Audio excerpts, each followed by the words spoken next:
Masters is a tournament that makes legends. And while some of you may be unfamiliar with Larry Mize, that is the status that he's achieved here. Friday, playing the start of his final competitive round at the Masters, extended a bit by the rain. He'll finish today. Mize actually grew up playing on a course so close to here, he could peer through the fence on the 9th hole and see Augusta National's famed Amen Corner. Then in 1987, Larry Mize won the Masters, the only golfer from Augusta ever to do so. We caught up with him as he got ready to say goodbye to the tournament that inspired it all. So you climbed up the other day? On Monday morning, yeah. Larry Mize has visited the third leaderboard at Augusta National at the start of Masters Week for nearly 4 decades, a touchstone for the '87 Masters champ, having worked that leaderboard before appearing on it. Years ago, what was it like working this? Oh, I was loving it. I mean, I was a little kid and just, loved to get to come out here and get up here and work the scoreboard and, feel like you're part of the action. You'd work either the morning shift or the afternoon shift. And just to give me a sense, we climbed to the top.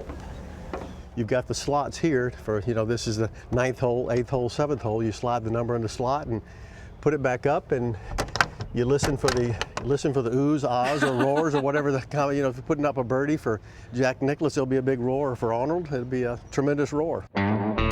It was an opportunity of a lifetime for a local kid. Mize was born in Augusta in 1958. Growing up in the town known for golf, he'd learned to both play and love the game. Take me back in time. When you were a little kid, what do you remember about when you first started playing golf? I remember I fell in love with the game. Both my parents played, but my dad had the biggest impact on me. I'd play with him some, and he always encouraged me, and we would chip out in the front yard over the walkway so you could get closest. And with the Masters tournament being there, seeing all those great players, a lot of people want to be a doctor or a lawyer or something. I never wanted to do anything but play professional golf. It was a lofty dream, but I had it. As a teenager, Mize's determination to make the PGA Tour grew stronger. There were a lot of people that, thought I was crazy trying to get on tour. They said, "You're not good enough. You can't make it. There are guys that can't make the tour that can beat you," and that just kind of fueled my fire. In 1980, Larry Mize turned pro. 3 years later, he captured his first PGA Tour win at the Danny Thomas Memphis Classic, earning a trip home the following year to compete at the Masters.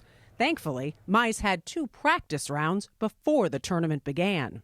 So I went out there Tuesday, shaking in my boots, trying to tee the ball up, and I can barely get on the tee on number 1, and I hook it over to the 9th fairway. I'm so nervous. Wednesday, I'm nervous again, barely get on the tee, hook it in the 9th fairway. 9th fairway again. It's like, oh my gosh, what am I going to do on Thursday? But I kind of got over those jitters a little bit, so on Thursday, thank goodness, I drove it right down the middle and had a good week, but I'll never forget, I was so nervous. Do you think it was even more nerve-wracking for you than anybody else playing at the Masters? Because that was home.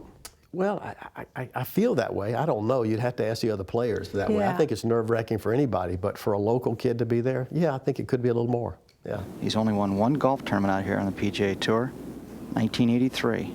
In 1987, Mize was back at Augusta National, this time to make history. I think that the key moment for me was Saturday when I hit it in the water on 12. Okay. And I made about a 10-footer or so for bogey, which was huge because I was about to play myself out of the tournament. I think that put me 5 shots back. Well, I went on to birdie 3 holes coming in to get back to even par for the day and only be 2 shots back. So that was a key spot that kept me in contention going into Sunday. All right, a trio of leaders now. At the end of the final round, Mize, who was ranked 34th on the tour, was locked in a 3-way tie with 2 of the game's greats, Greg Norman and Seve Ballesteros, who already had 5 major victories between them. With a sudden death format, after the first playoff hole, it was down to Mize and Norman. He left it to the right. On the next hole, Mize's second shot landed 140 feet from the pin, while Norman was in putting distance. Kenny, I wonder if he was trying to swing a big hook and just came off it. Obviously, Greg was in a better position than I was, and I'm just trying to put it close to the hole, put the pressure back on him. How's that look?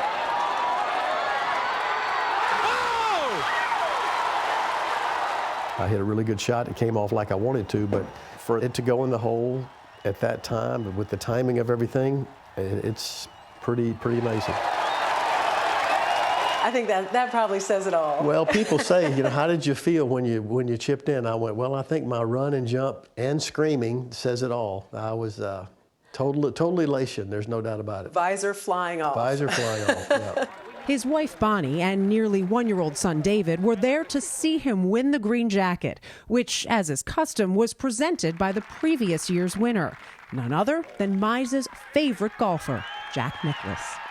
There's the shot that we were talking about, Jack putting the green jacket on you. I was so excited. I kind of looked, I did my arms out like that. I said, well, maybe I needed to calm down a little bit. But I was so excited. I put it on. I was just like, all right, so. And while Mize has plenty of memorabilia to remind him of that glorious afternoon in April, all the players that played in 1987, their signatures engraved all around the sides and the back. And then your name my name's on the front. he says he's never spent a lot of time relishing it. Augusta's sentimental favorite son. Until now. Major championships for most of us don't come along very often. Right. And you really need to enjoy it. And I try and relay that to some of the younger guys.